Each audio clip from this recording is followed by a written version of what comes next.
It's desperate time in Kaduna State over rising insecurity, and the government is opting for desperate measures to break even. In this line, the state government said all public and private religious primary and secondary schools would remain closed until security situation improves across the states. Let's share the story with you.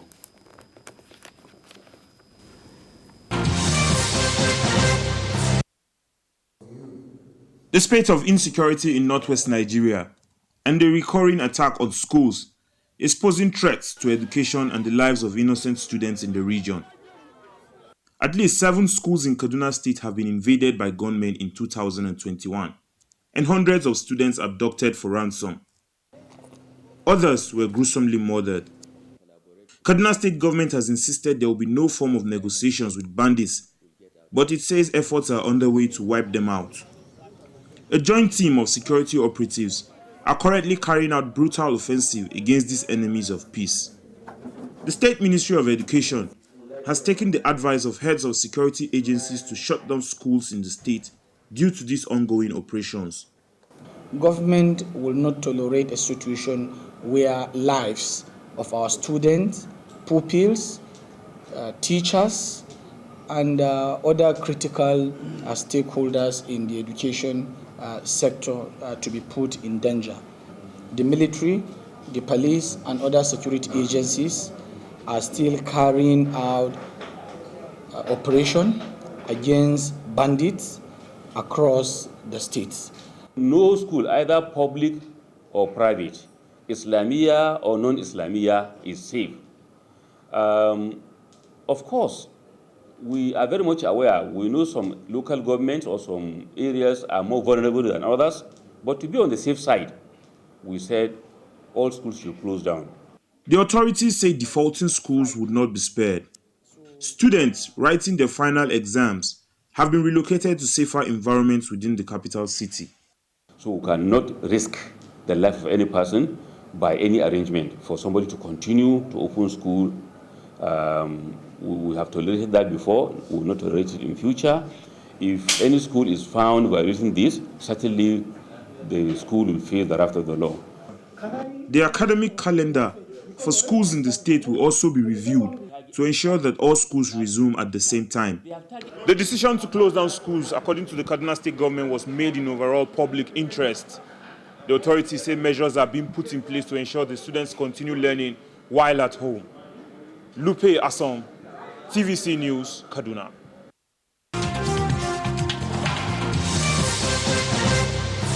Judy, I think this is the best decision.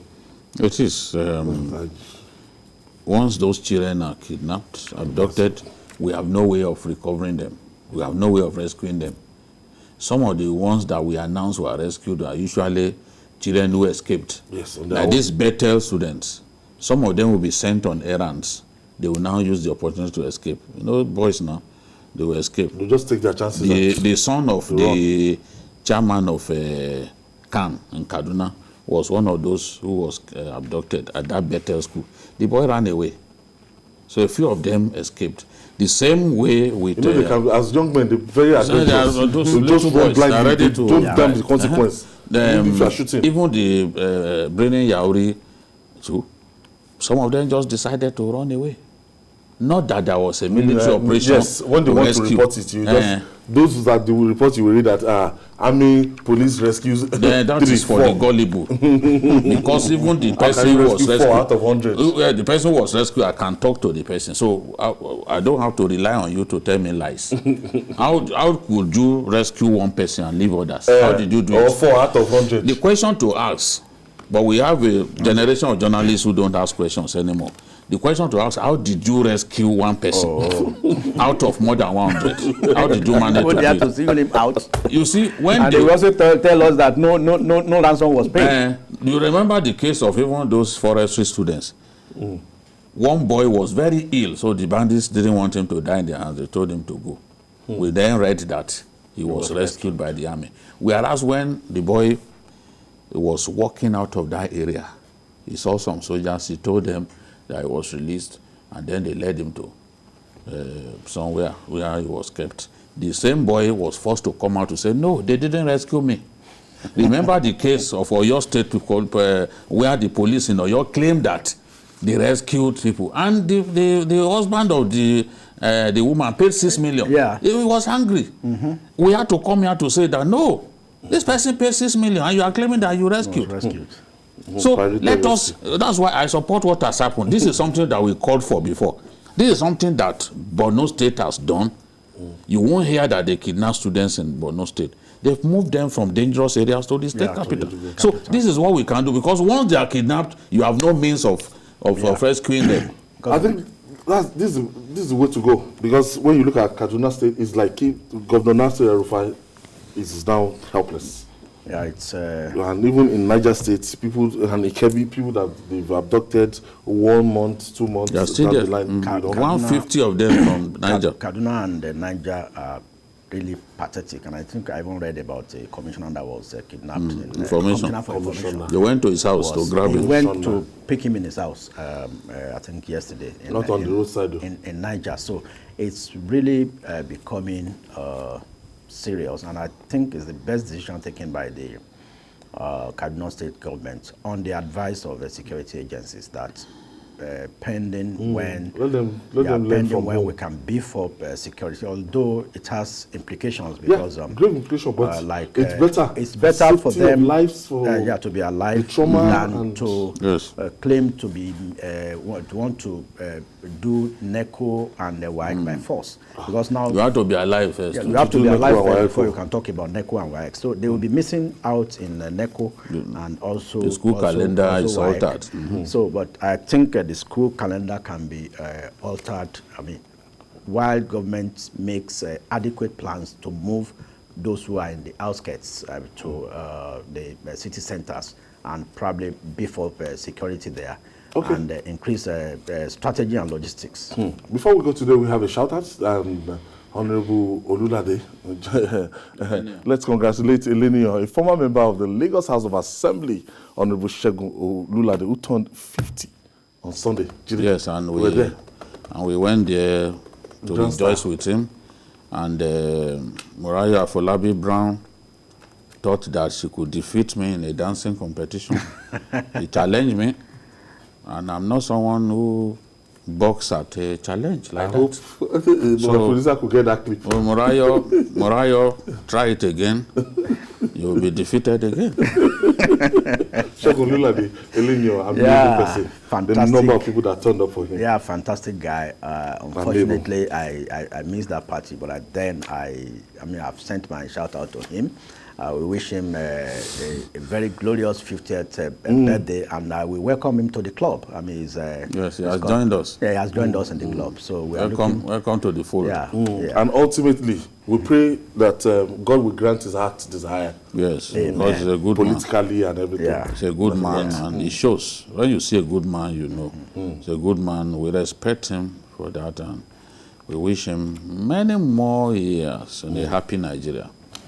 All right, let's also appreciate Mr. Babatunde Tijani of Biggie Drinks for donating some drinks to journalist Hangouts. Biggie Drinks. Thank you, Mr. Babatunde Tijani. Yes, and we pray for their company, because it's not common to see a Nigerian company stand up to big international firms. bottling companies, you know. But the biggie guys have remained on the scene, and they've shown that if you are determined, you go places. So we thank them for the generosity. Some other people will just come to the studio, just give diary. Some will come, give calendars. I know a man just recently gave us calendars. Yeah, it shows that we don't know. It shows that they appreciate the job we are doing. People that we don't know. Yeah, and it gives me a lot of courage to continue when especially even when I'm traveling outside the country. When I get to the airport, I mean, they recognize me. Immigration, customs, they'll give me a clearance. Say, no, you guys are doing a great job. So that alone is more satisfying for me than being paid $1 million. Sometimes, even in the bank, they will say, no, come to the front. And I don't like it. I will say, no, hold on. They will say, no, come. So people show appreciation in different ways. Thank them. We just want to thank them. Yes, we want to reach out to we will continue to do our best. Yes, yes. That which we do that has made you to like us, by God's grace, we will not stop doing those things. Not stop doing it. Thank you for everything. Our prayer is that we will continue to be objective as possible. We are not PDP members, we are not APC members. We don't belong to any political party. And from our analysis, these are heads. You know, you always see how, look at those who abuse me, they call me APC man, this and that, they call me APC man. Yet, the majority of those who have blocked me on Facebook are APC. We belong. So, how am I APC? We belong to everyone, and we belong to no one. You see the irony? I don't know. The bash you here, the bash you there. So where do I go? We have. If I stay in the middle is a ditch. They call me APC man. APC people, they don't want to see me. They are abusing me. They are blocking me. So what do? It shows that I'm doing the work well. Yes. Sure. If people can say you are APC, you are PDP, okay, that means today you are APC, tomorrow you are PDP. When you say something that makes them happy, you are the best in the world. Yes. When you say something in faithfulness to your conscience and it runs against their own desires, then you are a bad person. Oh, it's a good for nothing person. Oh, it's a celebrity. It's not a celebrity, it's a celebrity. Who even likes it? You know, so all those things. Respected. You want from a woman? You can please everybody. Rice? Rice is no problem. People have been giving gifts. So your mates are bringing gifts from Biggie. That rice. Okay, Igbimo rice we got, I can assure you. The deputy speaker actually brought Igbimo rice. Okay. I can assure you that to the right honorable Akim Jamiu. Okay, don't worry. Jamiu, thank you for your contribution and the master himself. BKO, Papa Jide Kolade, thank you for always being there. And that's our offering. Join us tomorrow.